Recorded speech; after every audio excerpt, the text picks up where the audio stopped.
Kia ora koutou, nau mai. Hello and welcome everyone. My name's Boyd Warren. I'm from Christchurch NZ, and on behalf of Christchurch NZ, Whitiora Ministry of Social Development, the partner agencies that are bringing you this event, it's my pleasure to welcome you all here today.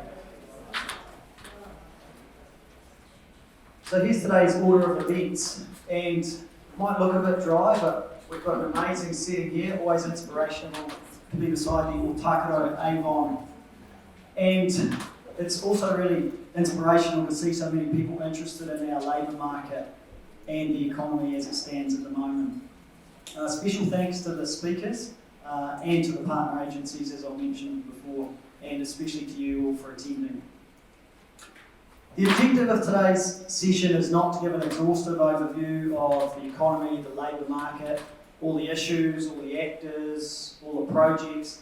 It's to give a high-level summary, I guess, an update, and to whet your appetite with content about what's happening and who's doing it, so that then you can break out into breakout sessions after we've heard from all the speakers and engage on a more, I guess, personal level. And then if you can't ascertain everything you need from those sessions, then this forum is all about catalysing more connections, and together, through those connections and partnerships that spin out of it, we can make the positive impacts that we're all seeking in the labour market. So, high level, non-exhaustive update with a view that catalyses more engagement and more partnerships.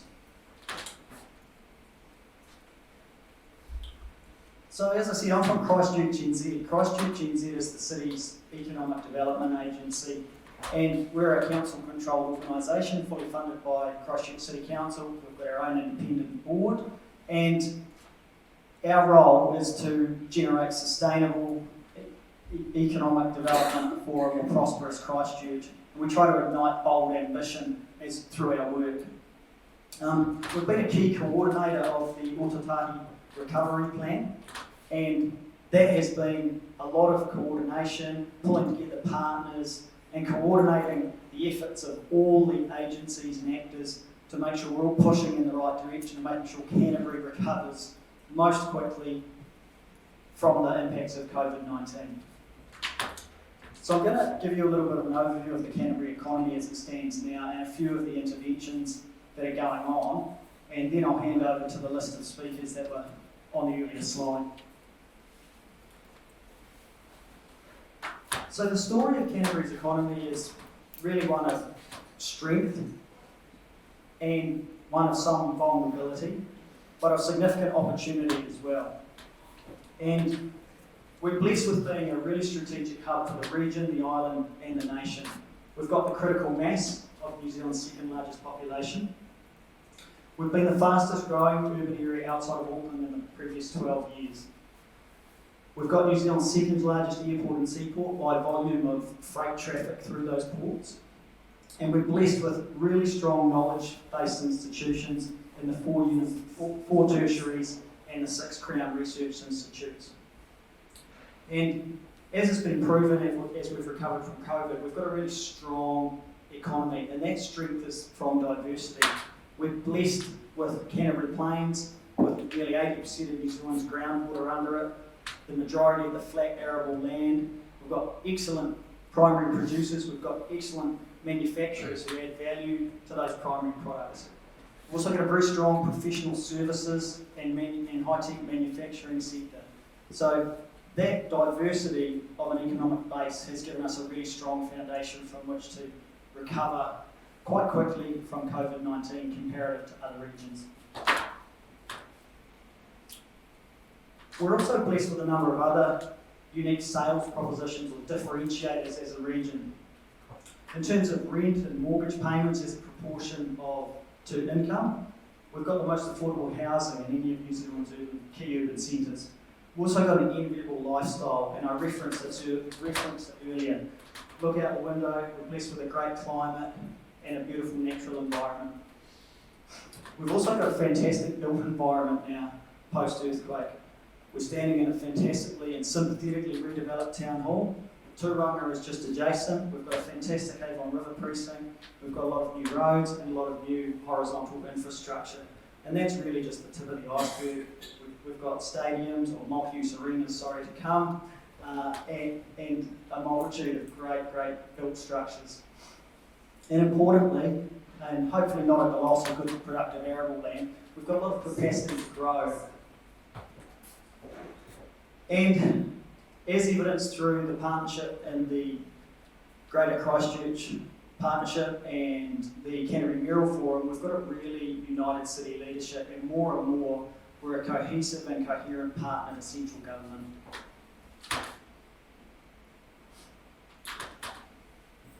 This is historic GDP performance of Christchurch and Canterbury versus New Zealand, and GDP is a very traditional way to measure economic output. But what it does illustrate is that Canterbury, you can see on the left here, we're coming out of the GFC there, and traditionally we've run 1% behind New Zealand in terms of GDP growth year on year, and that's only been, mitigated there by the earthquake stimulus, the rebuild stimulus in 2012 through to 2015. But you can see quite quickly after that rebuild stimulus falls away that business as usual returns, and Canterbury and Christchurch just start to lag that little bit behind the rest of New Zealand. And more recently, the Canterbury Economic Recovery Index is a replica of Treasury's Recovery Index, so we can measure economic impact in the short term. So what it shows there is that COVID happened and economic activity stalled tremendously. Here Canterbury, which is obviously the red line, shot away very quickly, and our primary sector and export sectors and manufacturers really led the way there.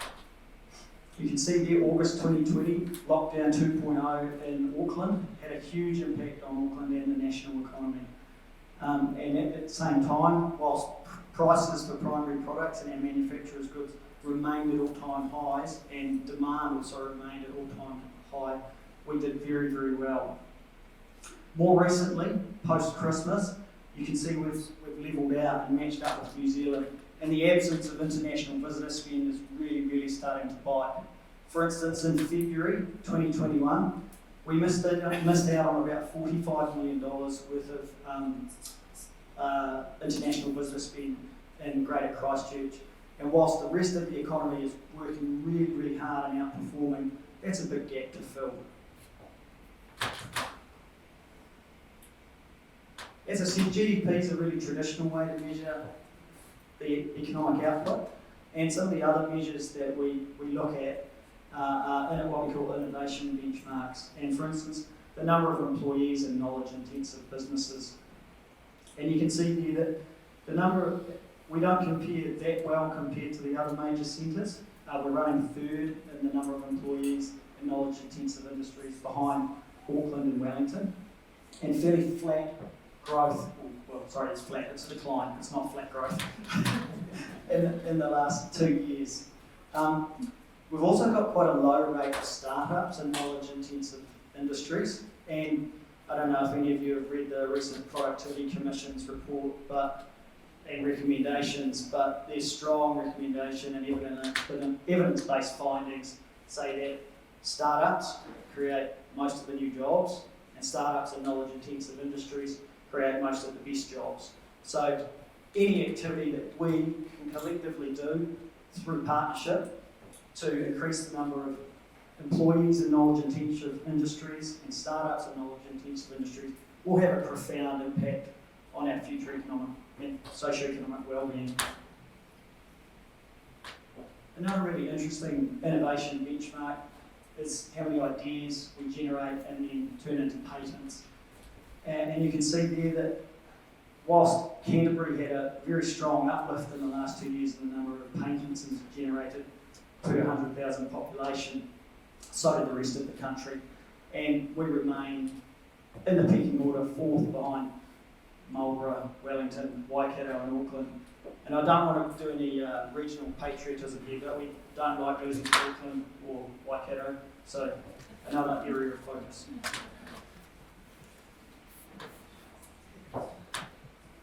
And again, this is not exhaustive, these are just sample indices, just to hopefully catalyse some more thoughts, thinking, questions from you.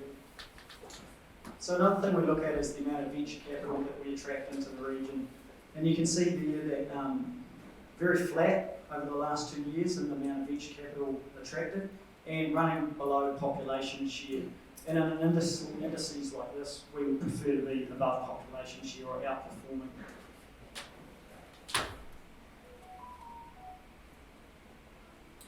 And of high interest to all of you, I'm sure, is the impact of COVID-19 on our labour market and how it compares to the other regions. So you can see there that for the year ended March 2021, only Auckland was proportionally harder hit in terms of the increase in total job seekers.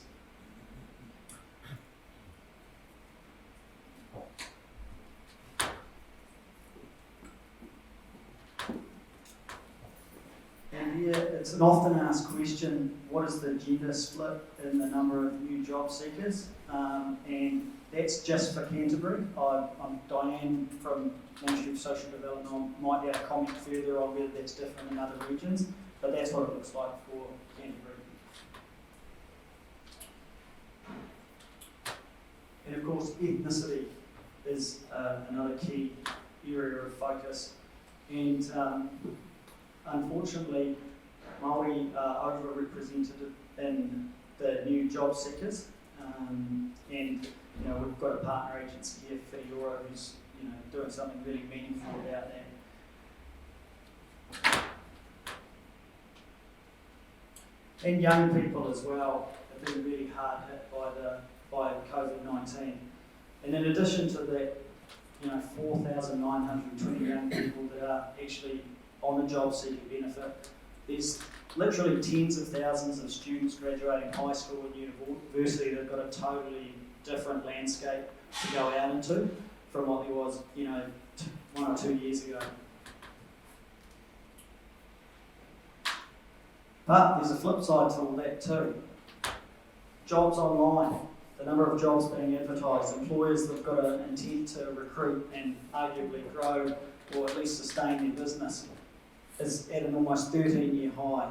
Now these numbers are indexed right back to March 2007, so we could get a like-for-like comparison with the other regions, Auckland for instance. But that high number of jobs online is well aligned with really, I'd say, remarkably high levels of consumer and business confidence given the COVID-19 context. So very, very interesting. I guess all that data is great, but what does it mean to the woman and man on the street? And Christchurch City Council thankfully produced the Quality of Life Survey and the Canterbury Wellbeing Survey. And what it shows is that there has been an increase in people saying their quality of life is generally pretty good. But unfortunately, at the other end of the scale, over on the right-hand side there's actually more people saying that it's getting worse as well.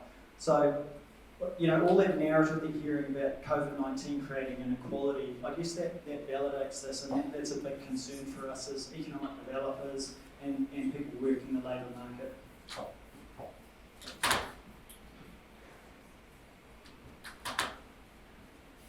Unsurprisingly, given what happened in March 2019 and subsequent events through the pandemic, there are also more people reporting feeling stressed and feeling stressed consistently as well. So,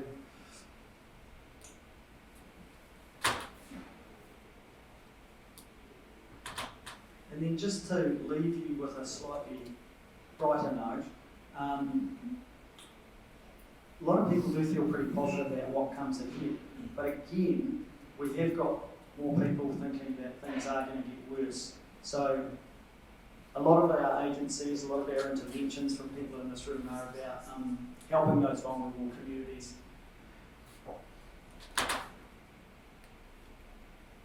And some of those initiatives that Christchurch NZ is doing to help in the labour market and hopefully flow down to those vulnerable communities are initiatives like this.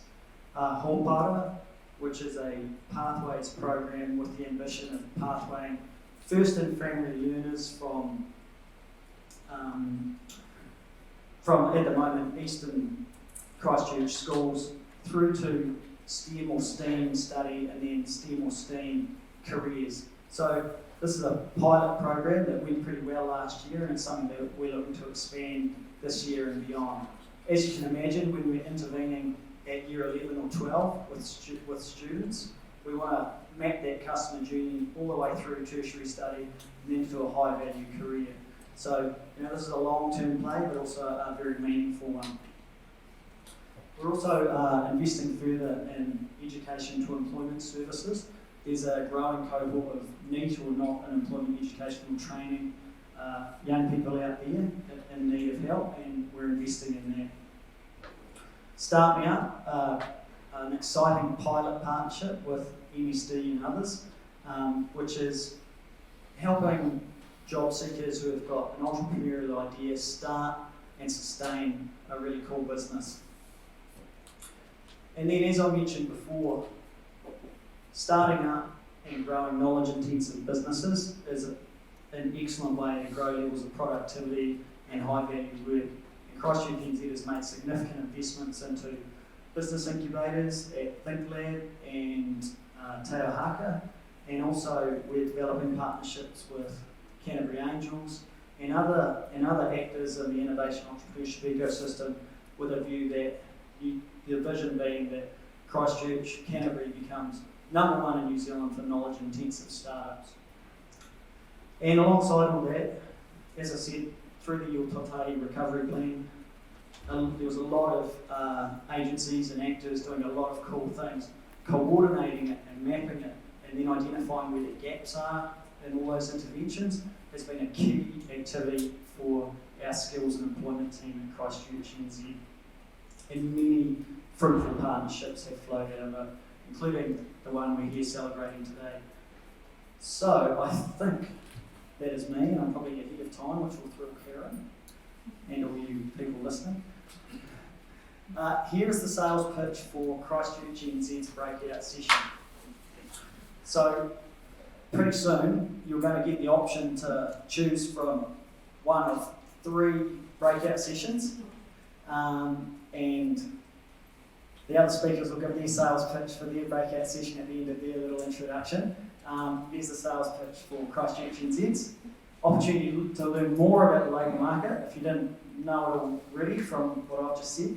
And key findings of the Regional Workforce Advisory Report produced by our economists and skills and employment team, and key themes of the industry engagement activity that we're undertaking. So, without further ado, thank you, and I'd like to welcome Jasmine Foster to the stage from Whitiora. Thanks, Jasmine.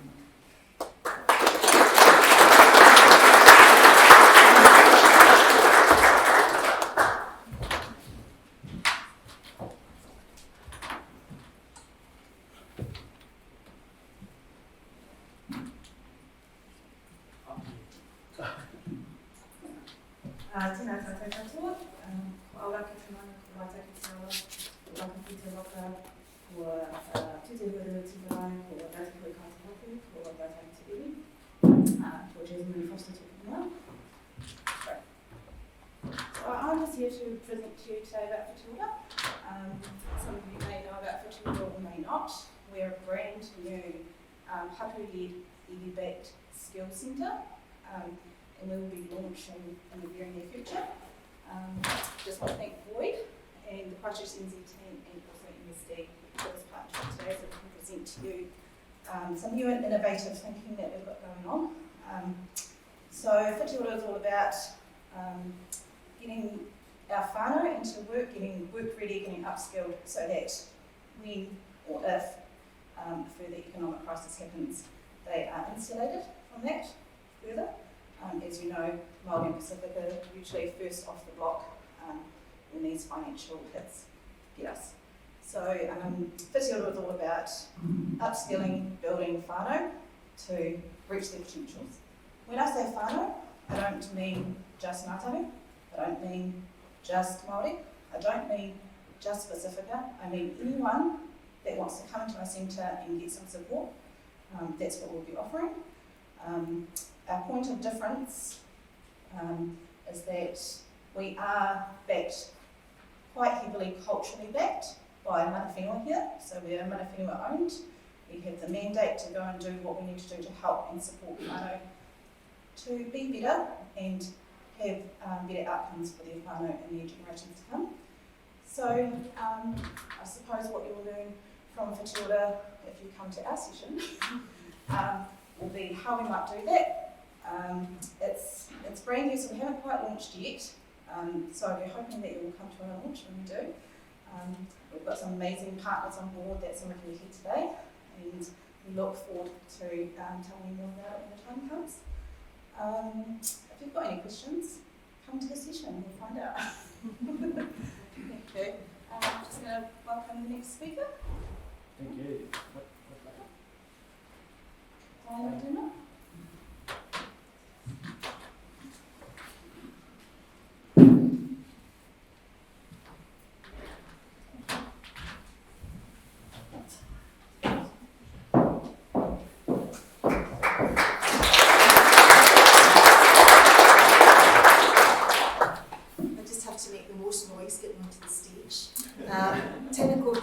Hello, as we say in Scotland.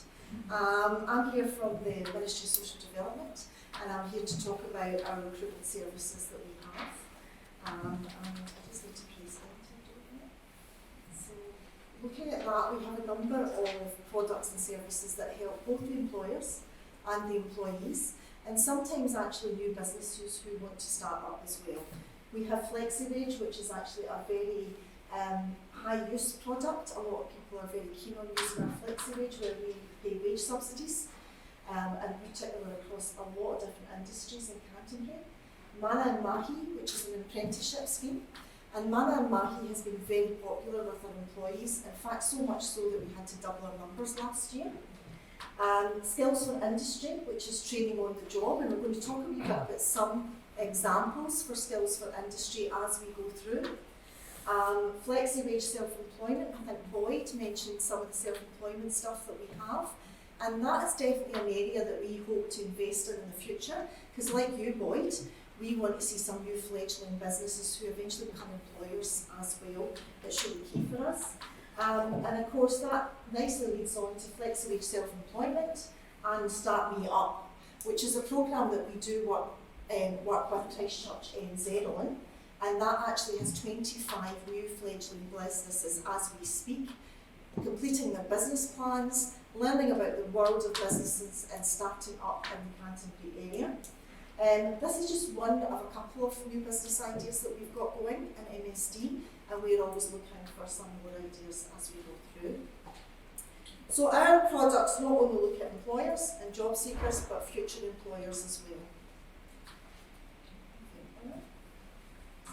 I promised some examples, and our first example up there is an industry partnership, which is a Department of Conservation partnership. This is a long-running partnership, and it is very popular with our participants. They really enjoy doing this course, but most importantly, it has a high success rate of people going into employment after completing it, and that's why we've continued to invest in this for many years. We have a newer one here, which is the Christchurch Cadet Programme. And that's an 18-week fixed term, and that already is showing some really great results, so much so that the Christchurch City Council have asked us to look at potentially doubling that or looking at a bigger role to play next year. And then something a wee bit different. This is just a very new one, and it's from Lady Lash Studio. Not only does this programme give people the skills and the independence to look for work, it also boosts their self-confidence, their resilience, and all of those additional things that it can be very hard when you've been unemployed for a long time. So Connected, although it's coordinated by MSD, is actually an all-of-government service. So it doesn't belong to MSD, but it is housed with us. We are lucky in Canterbury to have 4 sites across the region. And what it does is it brings together all the products and services of other government agencies. Because what happened after COVID was there was a lot of confusion over who was supplying what services were available, and it was important that we brought them under one roof. So although we are the facilitation of this product, we have a lot of government agencies behind, whether you're looking for employment, whether you're looking for training, or whether you're looking for advice for businesses. We have employment liaison advisors and work brokers in the room. Can you please have my team stand up if possible? Can you just show yourself, guys? So these guys are here to talk to you later on and give you some advice on the products and services that we've just spoken about. Oh, before I go on to Gillian though, I just need to remember that Boyd asked me to do a wee bit of a pitch. So look, please come to our workshop later on. We're in the Limes, is it Limes room upstairs? Session 2? Correct, Limes. Yeah, yes. Upstairs, session 2. We've got all these lovely people here to talk to you. And the main thing that we want to talk about is we've got the biggest labour supply in the country. It's really important to see that we've got a lot of talent in our service centres just waiting for employers to pick them up. But we also have some funding and support for those employers. So if you're interested in that and you want to talk about your business plans, please join us for our session. And if all else fails, we have plenty of chocolate available. And over to Gillian.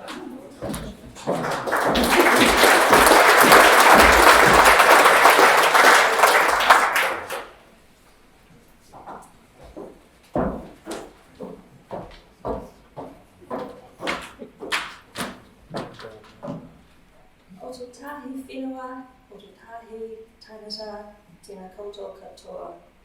Nā whakatū aho, ko Gillian Dudgeon aho, e tuanaki tuaroa aho, kei te amarangi matoranga matua, mō te roko tuku ratanga, no reira, tēnā koutou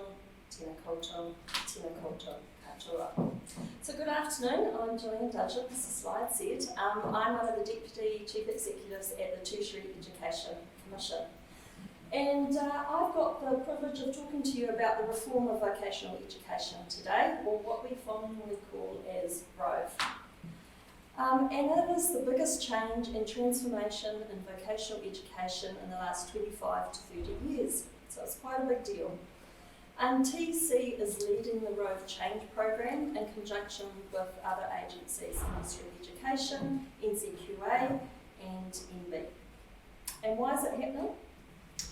Well, there's been a serious skill shortage across a number of industry sectors, and you guys know this, and everyone's been telling us this. But we've got different training systems at the moment, and we've got different funding for on-the-job training and off-the-job training. And we need to make sure that we have a system that's financially viable and sustainable. And one of the things that we've heard from a lot of employers is a frustration about lack of industry input into off-the-job training. And in 2021, so this year, we've seen the largest growth in new learners in both on-the-job and off-the-job training, and that's never happened before. And we need to ensure that all of those learners are supported wherever possible to get the opportunity to earn while they learn as quickly as possible, because they are a really important part of all of our futures. So what's changing? We're creating something new that hasn't been seen or done before in New Zealand. We're putting learners and employers at the centre in every decision that's made to do with vocational education. We've got a new way of thinking about vocational education. So we're looking at a system that's going to integrate provider-based training and work-based training together, and a funding model that actually supports that model. we're going to have a nationally integrated network of provision across New Zealand. So wherever you live, you can access vocational education. And we're ensuring that there is a much stronger industry and regional voice, and that the system is designed to meet the needs as they change of both industry and regions going forward. Last year, Te Pagana was established, and it initially brought together 16 ITPs across the country. But this year, as Heather's going to talk about later, they're working through a new operating model, which is going to integrate that support for off-the-job, on-the-job and online training. This year, we're establishing 6 workforce development councils. And they're new. That is the industry voice, and where the key part of industry voice will come into the system for vocational education. They'll set the skill standards to ensure that learners learn the right things to do the work they need to do when they have a job. And that's really important for employers. But they also get a role in advising TEC, where I work, to support the funding decisions we're making and where we invest our dollars for training. By the end of this year, 5 of the transitional industry training organisations across New Zealand will have transferred their arranging training functions, so the support for apprentices and trainees, into providers, be it Te Pagana, a Wānanga or one of the PTEs. And by the end of this year, all of the existing industry training organisations will have transferred their standard setting functions, so that setting the skill standards, into the new workforce development councils. So by the end of this year, industry will have a new voice in the system. 15 regional skills leadership groups are being stood up as we speak, and Luke is going to talk about those in more detail. And that is your regional voice. That is where we hear what regions and communities think, and they will be able to have their influence in the system and work really closely with workforce development councils and ourselves. A funding system. Having different ways of funding training hasn't worked for anyone and has caused lots of competition in our system, and we want collaboration. So by the end of this year, the design of the new system will be completed, and we'll be working towards implementing it in 2023. This week, NZQA started consulting on looking at options for designing a simpler qualification system. So currently we have one set of qualifications in the Polytech system and unit standards and on-the-job training. So it's about what is a simpler way of doing it. So that consultation just started 2 days ago. And in TEC, we're already starting to incorporate information that we're getting from the RSLGs, the interim RSLGs that have stood up, and through some of the voices of the workforce development councils already in the work that we're doing, which is extremely exciting to see the change. Now, the workshop. You guys have got lots of options. You've got chocolate that you can come and see. But if you are interested in changes for part of Grove, we're going to have a session talking more about workforce development councils and how they're going to support the reform. You can ask any questions you like. It doesn't have to be about workforce development councils. But we're going to talk initially about the work that's underway to bring them to life, how it works, what it means for industry and employers, what are the expectations on them, because expectations are very high from many parties, and how they interact with the other parts of the system. So what's the difference between a workforce development council and an RSLG, and how are they going to work together? So if you can't come to the session, then please feel free to find me at the networking session at the end of the day, and I'll be more than happy to answer any questions you have. You have a great afternoon.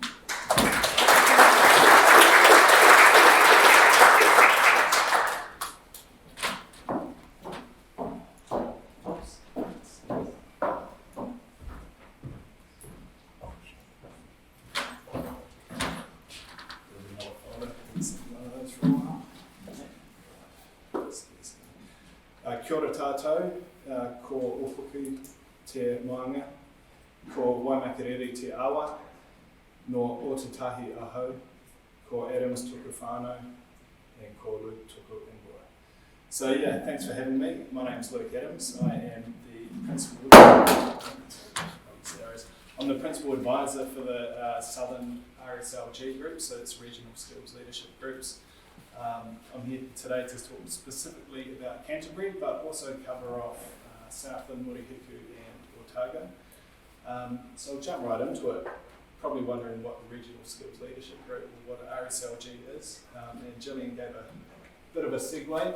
But basically RSLG is sort of a focused way of getting better regional coordination and advice to the government and the key regional stakeholders on what the skills needs are currently, in the medium term and in the future for all of New Zealand and all of the regions, and specifically Canterbury. And it's recognising that each region actually has very, very unique needs from both a skills perspective, from a demographic perspective, and all the different groups.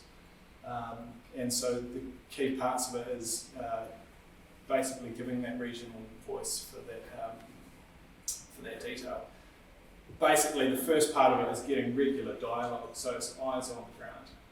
It's made up of 12 members of the community, 12 leaders of the community, and they're really tasked with providing really high level and really detailed strategic advice to the government on what the skills needs are. Initially established in June last year, this was in reaction to COVID, so obviously everyone knows about the massive shock that we got economically, skills-wise, and really came in to really push, what do we need, what does Canterbury need in terms of the skills initially, and that was really focused on the recovery efforts. Now we're moving into a more cohesive package, so really looking at what is the future needs and building on what the interim Regional Skills Leadership Group has done, and really providing that targeted advice, more strategic advice, I'm losing my words. What that more strategic stuff is for the government, future workforce plans are. Sorry, thanks.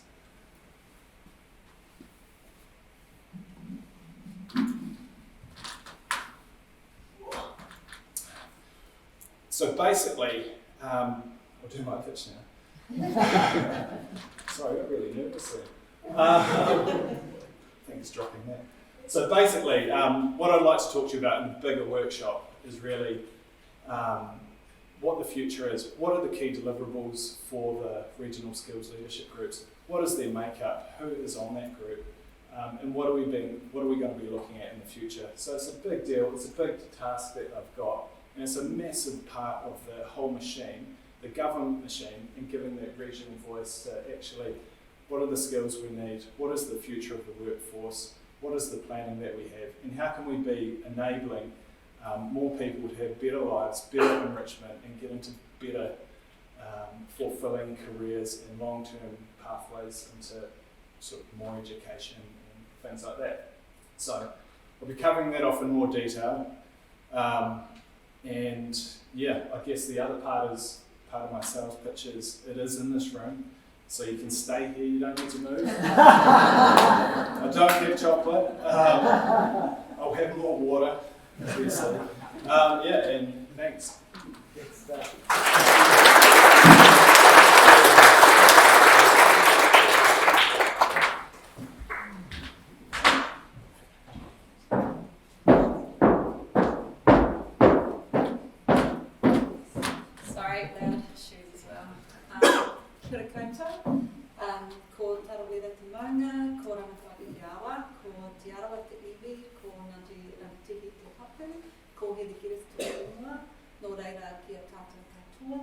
Hello, my name's Heather Geddes and my role's just changed. I'm actually now the Acting Director of Transformation and Transition for Te Pūkenga.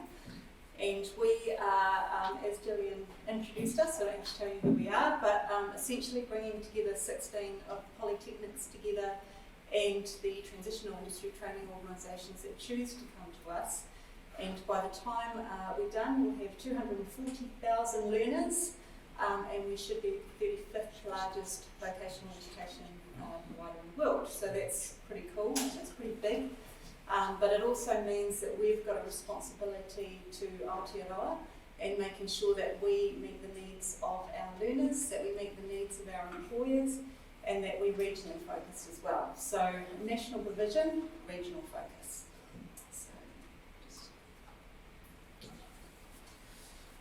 So it's a once in a generation opportunity. We've got a charter that says that we'll give effect to Te Tiriti o Waitangi. So what that means is meaningful partnerships with Māori, Hapu and iwi. And we have a program of work at the moment which will be a relentless focus on equity.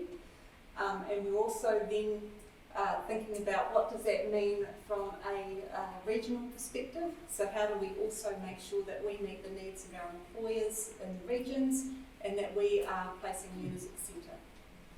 In terms of our phase that we're in at the moment, we're actually designing the operating model. So what that means is we're trying to reimagine the future of vocational education. So what I'm going to do now is do my pitch, which is about trying to entice you to come upstairs and talk to us about our service concepts. So we've got 7 service concepts, which are the ideas that our co-design team have come up with. And our co-design team is made up of learners, employers, Māori, and our priority groups, Pacifica, and those with disabilities. And they've come up with 7 ideas that we believe will take us another step forward in terms of vocational education. But we need your help in terms of making sure that we have got the right service concepts as part of our operating model. So what we'd ask you to do is come upstairs when you're ready. I don't have chocolate, but we've got Max, which is even better. Come upstairs and help us with our service concepts. We'll be looking to get a high-level concept for our operating model out to the sector in June. It'll be a travelling roadshow. We'll be going throughout all of the regions, talking about the operating model and asking for even more engagement to make sure that we're getting it right. With the idea that by the time we get to the end of this year, we'll know what our future state looks like, and then we'll be able to move together as a unified system to that future state. Sorry, Warren, I didn't go through any of the slides that I was supposed to. So please come upstairs. Thank you.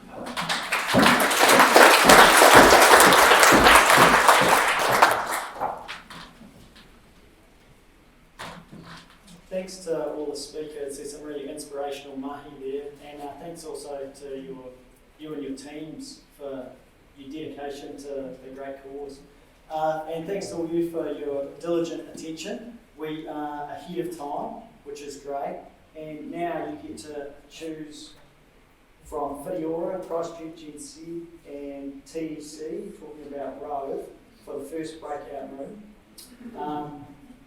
The Limes and Victoria rooms are upstairs, I believe, and we're in the Avon room now, so if you want to hear about, is that right? Whitiora here, yep, and the other 2 upstairs, and then there'll be a 5-minute changeover.